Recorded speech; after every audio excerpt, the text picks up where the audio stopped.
ইসরায়েলে ঝাঁকে ঝাঁকে নামছে মার্কিন সামরিক বিমান। গত ২৪ ঘন্টায় ইসরায়েলে একের পর এক অবতরণ করেছে মার্কিন সামরিক বিমানগুলো। দেশটির তেল আবিবের কাছে অবস্থিত নেভাতিম বিমান ঘাঁটিতে অবতরণ করা এসব বিমানের প্রতিটি ছিল বাংকার বাস্টার বোমা ও বিভিন্ন ধরনের প্রতিরক্ষা সরঞ্জাম বহনকারী। ১৮ এপ্রিল ইসরায়েলের সরকারি সম্প্রচার মাধ্যম কানের বরাতে এই তথ্য জানিয়েছে তুরস্ক ভিত্তিক সংবাদ মাধ্যম আনাদোলু এজেন্সি।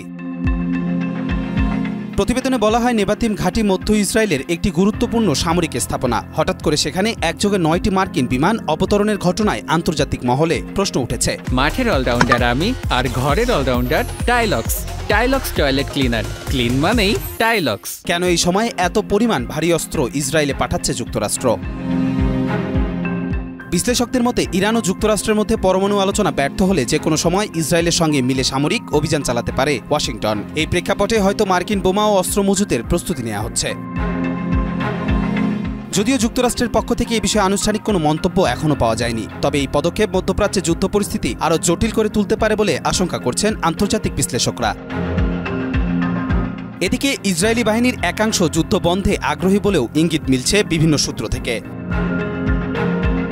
কবির চৌধুরী জয়, মাই টিভি।